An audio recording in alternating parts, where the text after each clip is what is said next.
Mesdames, Messieurs, bonjour à toutes et à tous. Bienvenue au journal.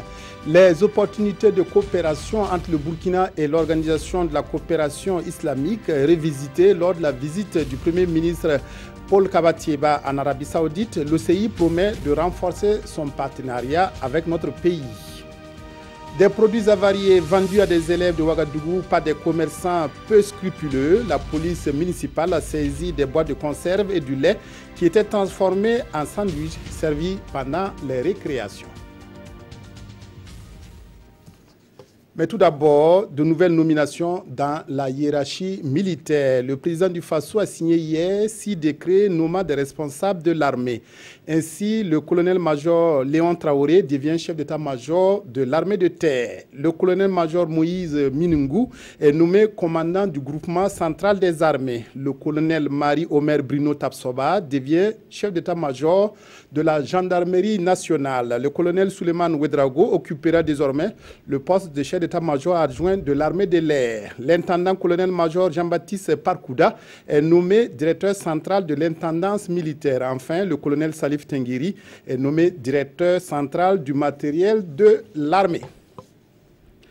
La visite du Premier ministre en Arabie Saoudite a permis au chef du gouvernement de discuter avec des responsables d'organisations internationales. Ainsi, Paul Kabatieba a eu à Jeddah des échanges avec des hauts responsables de l'Organisation de la coopération islamique, OCI. Les opportunités de coopération entre le Burkina et l'OCI, organisation qui appuie notre pays à travers des financements de plusieurs projets de développement, et s'est engagée à poursuivre cette coopération. Donc l'OCI poursuivra donc cette coopération. Reportage de nos envoyés spéciaux Paul David Bambara, Maxime Zongo. Membre de l'Organisation de la coopération islamique depuis 1975, le Burkina joue un rôle non moins important dans les instances de l'organisation. Par cette rencontre, le chef du gouvernement est venu renouveler l'engagement de son pays à contribuer au renforcement de l'OCI. Très honoré par cette visite. On a beaucoup de considérations pour les positions de Burkina Faso par rapport aux questions du monde islamique, bien spécialement la cause palestinienne. Et, on est toujours ravis de recevoir les grands responsables du Burkina Faso ici, un pays membre très actif à l'Organisation de coopération islamique. À travers ces instituts spécialisés dans la BID, l'OCI soutient déjà le Burkina dans le financement de plusieurs projets de développement. Cette concertation, pour donner davantage d'élan, a eu une coopération pluridimensionnelle. Il y a plusieurs volets au niveau de la coopération au sein de l'OCI. Il y a les volets politiques, naturellement, il y a également les volets économiques. Alors donc cette rencontre a été l'occasion pour nous de faire le point sur la coopération politique, mais également sur la coopération économique entre l'Organisation de la conférence islamique et le Burkina Faso. Alors, s'agissant de la coopération économique, il y a un certain nombre de projets intégrateurs qui sont portés par l'OCI dont nous avons parlé. Mais également, s'agissant de la coopération politique, nous avons également parlé de ce qu'il y a comme initiative en cours au niveau international qui concerne les pays membres de l'OCI. L'OCI, qui est très active sur le plan diplomatique, contribue également à la résolution de nombreux conflits. Et dans cette dynamique, Paul Kabatieba a plaidé auprès de l'organisation pour un appui matériel conséquent pour la sécurisation de nos frontières afin de lutter contre le terrorisme.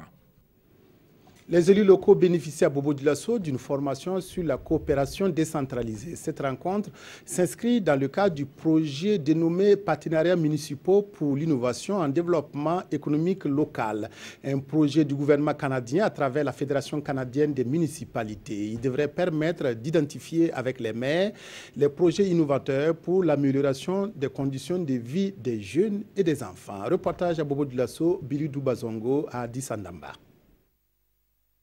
Favoriser le développement économique local et surtout durable, c'est tout l'enjeu du présent atelier. Un atelier qui s'inscrit dans le cadre de la phase pilote du projet dénommé Partenariats municipaux pour l'innovation en développement économique local.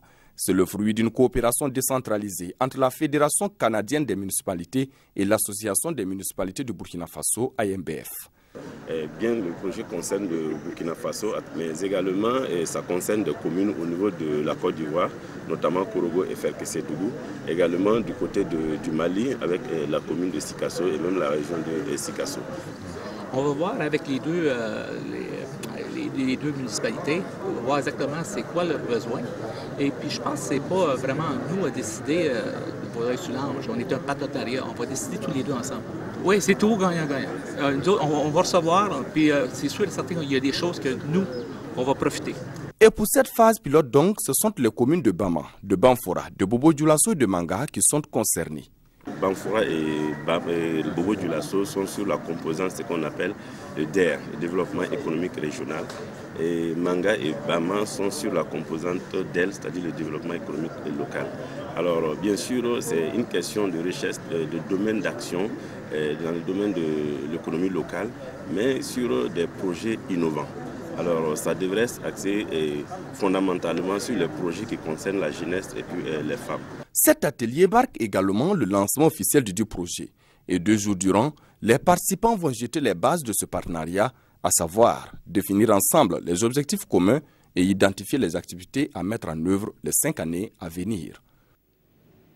Clôture officielle du programme d'appui au développement du secteur privé après 5 années de mise en œuvre. Les acteurs du programme se sont retrouvés à Ouagadougou pour faire un bilan de son exécution jugée satisfaisante. Il a contribué à la croissance économique et à la réduction de la pauvreté en développant le secteur privé, ont-ils noté.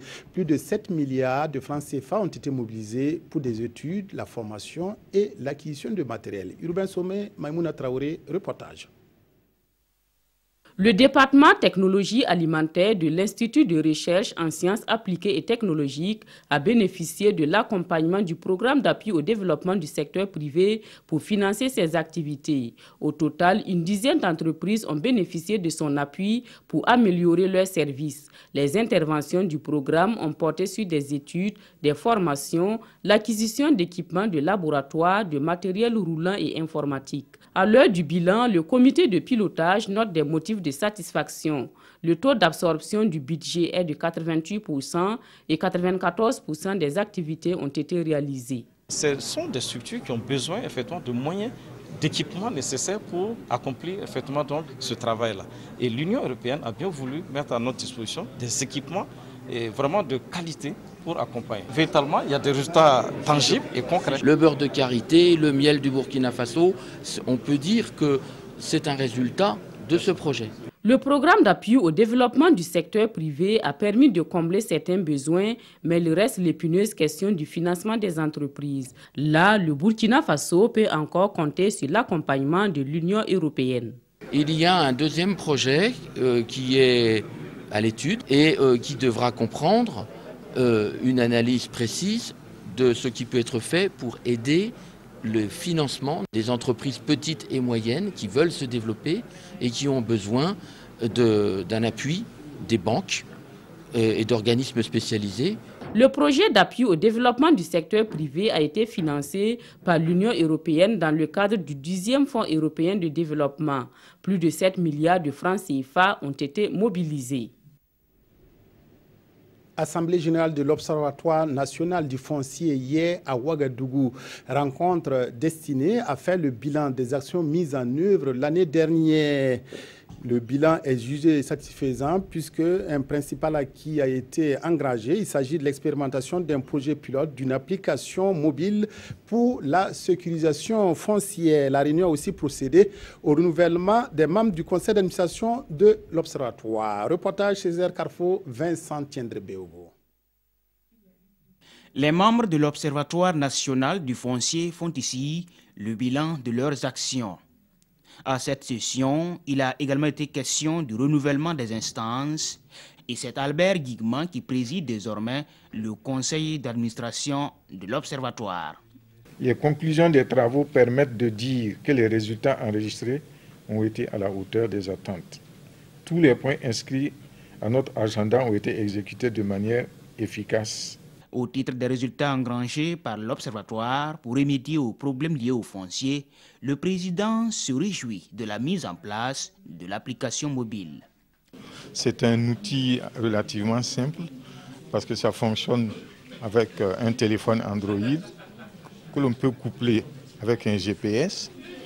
Et par exemple, dans le cas de Boudry, en 3 ou 4 semaines, on a réussi à lever 2900 parcelles. Alors que l'agent domanial aurait eu probablement mis peut-être une dizaine d'années à faire ça. L'Observatoire national du foncier a été créé en 2014. Il a pour mission de contribuer à l'amélioration de la gouvernance foncière et permet aussi de diffuser des informations foncières en vue de faire du foncier un facteur de développement durable. Sandwich avarié pour élèves de Ouagadougou. Il a fallu la vigilance et l'intervention de la police municipale pour mettre fin à ce commerce scandaleux. Les produits mis en vente par des délinquants étaient destinés à la consommation des élèves, surtout boîtes de conserve et de lait étaient transformés en sandwich et vendus dans les cours de récré sans se soucier de la santé des écoliers. Césaire Carrefour, Vincent Tiendrebego. Des boîtes de sardines, des boîtes de lait destinées à la consommation du public burkinabé, aux élèves surtout. 2019, c'est ce qui est marqué sur ces produits comme date de péremption. Et pourtant, ces produits sont avariés. Ils ont été saisis à Ouagadougou, au marché de Bendogo, par la police municipale. Il s'agit d'un individu qui a appelé au niveau de notre poste de commandement opérationnel pour dire qu'il y a une vente massive de sardines dans un marché, notamment dans la zone de Bendogo. Donc nous avons déployé rapidement une équipe et quand ils sont arrivés, ils ont constaté vraiment les faits ahurissants que vous constatez là et naturellement ils n'avaient que le choix que de saisir. La police et la Ligue des consommateurs burkinabés appellent donc les populations à la vigilance et à la collaboration. Et c'est comme le chef de la police disait tantôt, ça va rentrer dans des sandwichs, ça va rentrer un peu partout et c'est des gens qui vont consommer. Dieu seul sait combien de personnes ont déjà consommé ça.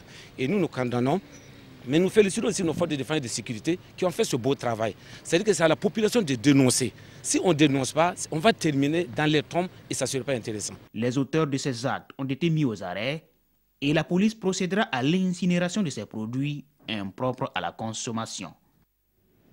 Les 72 heures de l'Institut des sciences et techniques de l'information et de la communication, ISTIC, ont commencé à dérouler leur programme. C'est par une conférence publique sur le terrorisme que les activités ont démarré hier. Elle a été animée par plusieurs panélistes issus des médias, du Conseil supérieur de la communication et des structures de l'armée. Les élèves journalistes ont ainsi pu renforcer leurs connaissances sur le traitement de l'information dans un contexte de lutte contre le terrorisme. Jean-Eudes Bayala, Mounira Kéré. Des échanges directs entre élèves journalistes et panélistes sur le traitement de l'information liée au terrorisme. Comment informer dans ce contexte sans trahir l'éthique et la déontologie de la profession? Comment traiter les questions liées au secret défense? Et comment donner l'information sans mettre en danger les personnes et les biens? Ce sont là des préoccupations adressées aux panélistes au cours de cette conférence publique. Depuis 2016, notre pays est confronté durement à cette question du terrorisme et que l'un des éléments majeurs pour gagner cette lutte-là, c'est la question de la communication. Après, les forces de défense et de sécurité ont leurs impératifs, mais nous, en tant que journalistes, nous avons notre déontologie et c'était la question de voir comment ensemble nous pouvons travailler à ce que le journaliste fasse son travail au mieux de l'information des populations, mais dans le même temps au mieux également de la survie et de la garantie de la paix et de l'intégrité de notre terroir. Le terrorisme, c'est également une guerre de communication. Et les étudiants sont invités à toujours éviter la rumeur et la désinformation. Désormais, c'est l'extrême prudence qui doit être de rigueur dans la pratique de la profession. Mais la prudence ne devrait pas signifier la nonchalance ou l'inaction dans la pratique du métier. Donc prudence, recoupement et vérification de l'information parce que le terrorisme touche tout le monde. Ce panel donne le ton des 72 heures de l'Institut des sciences et techniques de l'information et de la communication. 72 heures qui seront marquées par des échanges avec les aînés, un tournoi interclasse et une kermesse. Les tensions ethniques se sont à nouveau manifestées en Macédoine. Petite République des Balkans, après l'élection du président de l'Assemblée nationale, le chef de la minorité albanaise, des nationalistes de droite ont organisé une expédition punitive sur l'institution. Ils s'en sont violemment pris aux élus. Résultat, 9 personnes ont été blessées par ce raid. La Macédoine, ex-république de la Yougoslavie, vit une situation politique tendue depuis quelques mois. Devant les portes du Parlement, une foule déchaînée. Les forces de l'ordre tentent de rétablir le calme. En vain, elles sont prises à partie. Peu après, les quelques 200 militants nationalistes parviennent à leur fin. Des hommes cagoulés pénètrent dans l'enceinte du Parlement. D'autres brandissent des drapeaux de la Macédoine. Plusieurs personnes sont malmenées. Zoran Zaev, le dirigeant social-démocrate, est lui blessé au visage. Un peu plus tôt, il avait annoncé l'élection de 7 hommes à la tête du Parlement.